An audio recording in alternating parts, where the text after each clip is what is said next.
Hi guys, Amy here. I just wanted to check in with you all and provide some final thoughts about last week's discussion. This was our first real content discussion. So it was good to see that you guys were stretching yourselves a lot further as you were discussing the concepts of quote and paraphrase. I have already commented on the original posts that you guys put up last week, and so I don't have too much to add to those for today, but I do want to provide some feedback just on the overall discussion process in general, because I really saw some good stuff this week. I think that several of you are really getting to that level of really high quality work that I'm looking for, and I think the rest of you can learn from and emulate your classmates that are doing so well. So I wanted to highlight just some of the work that you've been doing here today. The first thing I'll comment on is the fact that we did see this week a lot of really good back and forth dialogue going on in your comments to each other, similar to what I would see in a face-to-face class discussion, and so that is really exciting for me, and that's exactly what I'm looking for. A couple of places just to show you some examples where I saw that happening.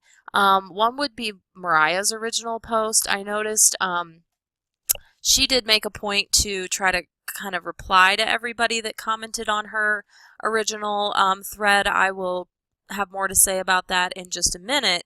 But if you look here, you have some comments, and as I mentioned, Mariah is replying to most of them, but then you also have some of her commenters replying to other commenters.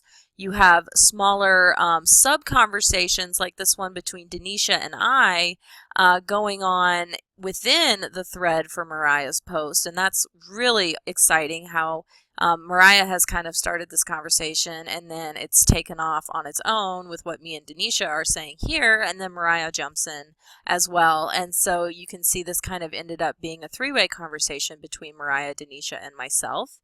And then Garrett and Sarah get involved, and Mariah still, even though this is kind of after the original part of the conversation had wrapped up, Mariah still makes a point to get in there and reply to those people. So that was a really good kind of back and forth, not just a one-way, oh, I said something and you said something back, but where the conversation kind of starts going and takes on a life of its own. Another really good thread that I thought emulated this conversation model that I'm going for here is Alexandra's original post. So you have Alexandra's original work and a couple of quotes. Alexandra was another one who did make it a point to reply to pretty much every single comment that she received. But really down here is where I saw it kind of taking off, where Garrett provided a comment and then Alexandra replied to that, and then there's a couple other comments in the middle, but then Garrett comes back. So this is a good sign because it shows that not only did Garrett comment on Alexandra's post, but he also checked back to see if she had replied to his comment, and then when he saw that she had, he went on and made another comment that clarified his original comment and then extended it. And we all know from our everyday lives, that's how a conversation really works. You don't say something and then someone says something and then it's over. You actually keep going back and forth, you clarify, you add, other people jump in the middle, and so a lot of very in-depth thinking going on here that would take the place of the time we would spend in class together face-to-face in a different setting. And so I really appreciated you guys going in-depth with that. The other thing I want to focus on here today is just some feedback on the reflection portion of the discussion. I know that some of you struggled with this in week 1. It was much improved for this week 2 discussion, but I still want to clarify a couple of things. One thing I'll clarify is that you really don't actually want your reflections to be just a reply to each of the comments you received. Let me see if I can find one that did that. Here's one. So Garrett, although all of his thinking is very in-depth, the way he has structured his reflections at the end doesn't necessarily encourage that kind of conversation. So here at the end, he's come and addressed, Rebecca separately, Ashley separately, Cassie separately, Mariah, and Devin. It would be a lot more efficient if Garrett had instead taken all of these thoughts into one comprehensive reflection at the end, because there's some things that get repeated that he wouldn't have to repeat. It's okay to single out individuals and ask them questions, but one comprehensive reflection at the end is a little more effective. So there were a couple places where I saw that happening. Mariah and Alexandra are two that I've already pointed out to you, but I wanted to bring up some examples just to show you some of the deep thinking that I'm looking for in places where I thought the writer had really provided a very thoughtful and effective reflection that kind of wrapped up the discussion in the way that I'm looking for. And so here's one, I'll just read it, that does address questions that this person received, however, does so in a comprehensive comment at the end instead of addressing each question separately. So to answer these questions about quoting versus paraphrasing, I find it a little easier to be able to quote someone. When it comes to paraphrasing, I overthink a lot, and I'm afraid I may not have paraphrased after I finish with all my rewrites. The article, How Twitter Will Change the Way We Live by Stephen Johnson, has me about 50-50 about social media. I do have a Facebook account, but not a Twitter account, so I really don't have much knowledge about it except for what has been told to me. I think that it's nice to have the freedom to pretty much blog about what's going on in your life, but it can also be dangerous. If I were to say something in a group of people, it may be forgotten over time, but not on social media. Whatever is put on the internet will be seen by someone, even if you were to delete the post or tweet. I read in an article a couple of months ago about some people that would check in at a location through Facebook while on vacation only to come back home to find that their house had been robbed.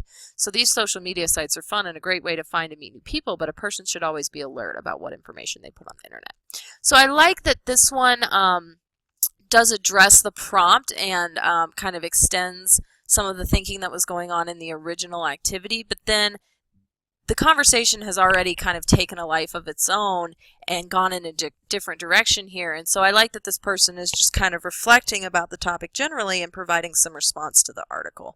And although you won't want to respond with your opinion this way in your academic summary assignment, it is kind of natural, and I'm sure that many of you are feeling yourselves wanting to do this, to start responding to the text and start formulating your own opinions. And so I certainly expect you to be doing that as we get into these more complex texts as we move forward in the semester. Just remember, you're not supposed to be doing this kind of thing in your actual summary.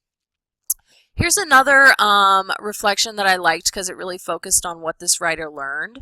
I learned a lot from the responses I got on my post and reading comments from other posts as well. I've noticed that I might not like to paraphrase because of how nerve-wracking it could be to accidentally plagiarize. Also, it could be hard sometimes to not add your own opinion while paraphrasing. I noticed many people in our class prefer quoting than paraphrasing because of how complicated or scary it could be. So this is a good synthesis of what this person saw in reading other people's posts, and then how they can connect that and compare contrast that to their own experience with their own original post. Down here, I liked this one because it kind of brought up the point that I wanted to make for this week, which is that you have some really great conversation going on. It's totally right on what this writer says, and this is a reflection to what was going on in this person's overall thread. But again, that's what you want your reflection to be, is a kind of wrap up of all the conversation that took place within your thread over the course of the week. So this week has made me consider more strongly how I will approach bringing another author's ideas into my works based on the work I'm doing. Being aware of the rhetoric while quoting or paraphrasing an author makes me think much more critically while I am quoting another. If I need a concise and quick response or support, a direct quote could be best, but if I'm writing a research paper, the paraphrasing option will take me better where I'm going. This is so right on. I really wanted to pull this out because this kind of sums up that question I've been saying over and over this week, which is, when is it better to quote and when is it better to paraphrase? And so this is just right on. If you need a concise or quick support, a direct quote is best. But if you're trying to work something into your own argument, the paraphrasing option is better because it keeps things on your own terms, and it maintains your authority as the primary voice in that piece of writing. And then finally, I also wanted to point out this one because it really, again, does a good synthesis of everything the writer saw over the course of the week and also what this person learned. So upon reading all the other posts and individual experiences, I would say that most are more comfortable with using a quote versus paraphrasing when writing. I do think that a lot of the hesitation in paraphrasing has to do with the potential risks and consequences that can come with plagiarism. I was surprised when Amy pointed out that I had put my opinion in the writing. It was unintentional. However, with one word, my own thoughts on the matter had been presented to the reader and had the potential to become persuasive. I am quickly learning that there are many rules to follow, and most of them are rules that we did not learn in our previous schooling. Also coming to find out that most of what I've learned up till now in regards to writing is not necessarily the correct way and may need to be unlearned. So there's a lot of things in here. I just want to point out a couple. One, I thought this was I'm thinking of this person's thread in particular. This was a really important conversation for us to have in the discussion, because you can see I picked out some opinion in the person's summary, and obviously this person did not even realize that they had put their opinion in there, and it was just one word like they say here. And so really watch out for that in your summaries. Even if you don't think you have your opinion in there, just one word that has a kind of loaded meaning can undermine that objectivity. So I would make sure you get someone to read it for you, and just have a really, really careful eye when you're trying to check and make sure that you haven't put any opinion in the summary. This last part here is just kind of, stuck on at the end, but it's such an insightful and important thing that it's almost like one of those hidden gems that you get. I hadn't even intended to get someone to say something like this, but the fact that it came out in this conversation was just too important for me to ignore. So this is tough. I know it seems hard when you hear from your writing teachers different things, and it may seem like there's not a universally agreed upon standard for what good writing is, but really there is. And I apologize if you feel like you've gotten conflicting information from people, but I'm going to do my best in this course to tell you exactly in a straightforward manner what you need to do and what you don't. I would actually argue that it's not so much about rules, but it's about learning how to make the best choice for the best situation, which sometimes can be interpreted as rules. But my advice would be, try not to let it confuse you or overwhelm you. Just be willing to learn and to understand that maybe there are some misconceptions that I think are pretty common. Like, most people believe things about writing that are absolutely not true, and so we do have to kind of unlearn some of those things, as this writer says. I just would invite you to be open to that and know that I do understand that it's difficult. So I appreciate what this writer says here, that sometimes our feelings about writing are based on misconceptions, and we have to rectify those things. Okay, so those were the big highlights that I saw this week. Again, each one of these 4 that I pulled out was an example of a reflection that was provided at the end of that writer's overall thread. So please do that. Please go ahead and tag your reflections right on to the end of your original thread as a reply. Okay, so again, just really, really good job this week. Good deep thinking, good conversations. I appreciate your hard work. And do know that there are different criteria for the grading for a workshop discussion. So this week, when you put your rough drafts up and give each other feedback on the rough draft, you only have to comment on one of your classmates, but it's a much more in-depth commentary process. So make sure you check out the rubric for that. Also, make sure that you comment on someone's draft who has not yet received feedback. That'll ensure that everybody gets some feedback and nobody gets doubled up on feedback. Sometimes someone will even kind of call the person that they're going to review by putting a reply into their thread that says, hey, I'm working on your review right now, just so no one else jumps on it and no one's working on it at the same time. That would be my suggestion. But good luck this week, and again, thanks for your hard work.